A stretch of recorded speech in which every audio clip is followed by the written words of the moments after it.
it takes so much more time than when you're acting, and it takes so much more dedication, and you have to love it so much and be so interested and so engaged and so committed to the subject matter that I knew I wouldn't be any good directing anything unless I really was moved by it and cared about it and felt it was important. And then I came across Unbroken and loved it so much, and even the reading of the book changed my life. It's such a huge responsibility, and it keeps me up at night, but it is also the thing that I think has put this fire in me to have to get this job. I had to fight for this job. I wasn't given this job. I had to fight really hard to get it and prove that I could do it to the studio, and then later had to prove it to myself. And I've never worked harder at anything I've ever done. And his whole life has been about all the lessons he learned, and then expressing that message and teaching young boys, and through his camps, or spreading the word through his faith-based organizations, or with his friends, or with his book, or with Laura's book. And he's always been somebody who's tried to be, an example and be inspirational and help others. And so he did that in so many ways, but he has always wanted to do it through a film. And he's waited 50 years, and now this is that moment. And what I love so much about this story is that Louis is not, he didn't win at the Olympics.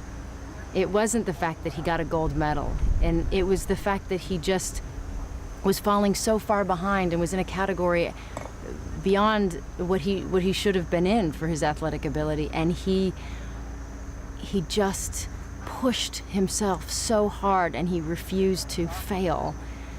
And so this last fastest lap, and this what made people stand up was to see somebody fight.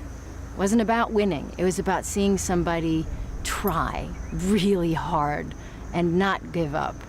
And that is that's the thing, every single one of us, every time we see it, no matter whether it's a film, in life, it fills us because it's what we need to get through our lives. Because everybody's going to go down. Everybody's going to go through things, no matter who you are. They're going to go through so many things in life.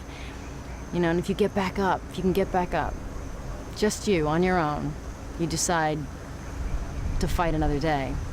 It's a great, great message. So I met Jack, and as soon as the door opened and I saw him, I couldn't stop smiling. I couldn't stop smiling through the whole meeting, because there's something about the way he carried himself and talked about his family. He's very, very close to his family, and talked about life. And he's still growing up. He's 23 years old, and it's a big journey to go on. But he met the challenge, and he's really given so much of himself, and he's just done a brilliant job. He was very, very well educated. He was very intelligent, and he's described in the book as a beautifully crafted monster. He was stunning and intelligent, and a force to be reckoned with. And so I felt that we had to find somebody that had real presence, and then I also believe to cast somebody who plays what's considered a bad guy. What's considered somebody who's volatile and ruthless and horrible, is you have to cast somebody that actually is quite the opposite of that, somebody who's a great person, because they're not. It's not somebody that's going to enjoy and have a good time and get off on being a villain. It's somebody that really doesn't want to be a villain, that will find the deeper side of what that means. And Miyavi is somebody who loves his country. He's very intelligent, very patriotic, very.